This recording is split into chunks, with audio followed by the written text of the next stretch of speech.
como diz o nome, passou a ter apenas um regente.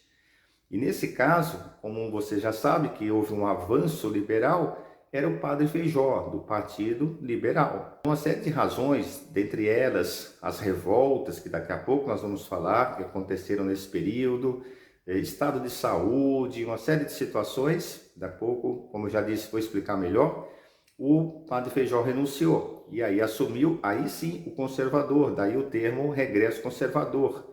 Aí o Araújo Lima fez, como eu disse, né, aquela centralização novamente. Mas pensar nisso, desde o começo, desde a provisória, a permanente que não foi, não é? A do padre Feijó, todas são consideradas avanço liberal. Então cai naquele universo, né, que nós já falamos, de descentralização administrativa, jurídica, certo?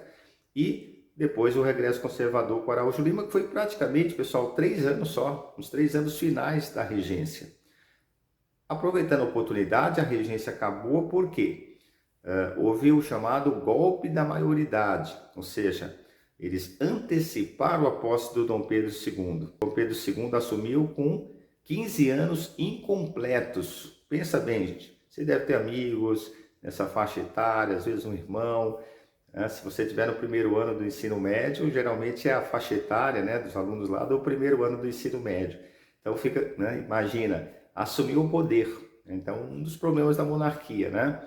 Às vezes assume um maluco, às vezes assume uma pessoa de pouca idade, como foi o caso, às vezes né, que não está ali tão apto a os negócios, né, do Estado, enfim. Mas isso é um outro assunto. Vamos focar no nosso interesse. E aí, então, o Dom Pedro II assumiu com 15 anos. E aí, pessoal, muito interessante, tá?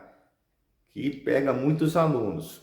Quem que defendeu a antecipação da posse, né? Foram os liberais ou foram os conservadores? Porque, veja, se você for por uma certa lógica tal, você colocar o poder nas mãos do Dom Pedro II, iria centralizar o poder novamente, concorda? Vai para a mão de um só. Então, se você for por essa linha de raciocínio, você vai pensar que eram os conservadores, né? Foram os conservadores que apoiaram a antecipação. Mas você tem que pensar de outra forma. Você tem que pensar assim, quem que perdeu o poder, né? Quem que estava ali embaixo entre liberais e conservadores? Eram os liberais, certo? Porque o Araújo Lima, que estava no poder, que era conservador. Você pensa nisso. Avanço liberal e regresso conservador é importante para você entender esse processo. E aí, então, os liberais é que anteciparam, né? Sugeriram antecipação da posse do Dom Pedro II. E não sei se você reparou, pessoal, não tinham como ele se dar mal nisso. Porque, olha, o Dom Pedro ia assumir, né? Com 15 ou com 18, na época era 21, né? A maioridade, mas enfim, pensa nisso. Mais cedo ou mais tarde, o Dom Pedro II vai chegar ao poder, independente. Então, veja, se a emenda não passasse, por exemplo, se os conservadores votassem contra, eles, né, iriam ficar mal com o imperador. O imperador, quando assumisse, mais tarde, ia falar, poxa, quer dizer que os liberais queriam que eu chegasse ao poder e vocês, conservadores, impediram, certo? E aí ia privilegiar os liberais. Portanto, né, gente, os conservadores não eram bobo nem nada. Aí eles falaram, olha, quando veio a proposta dos liberais para antecipar a posse do Dom Pedro II, eles também votaram.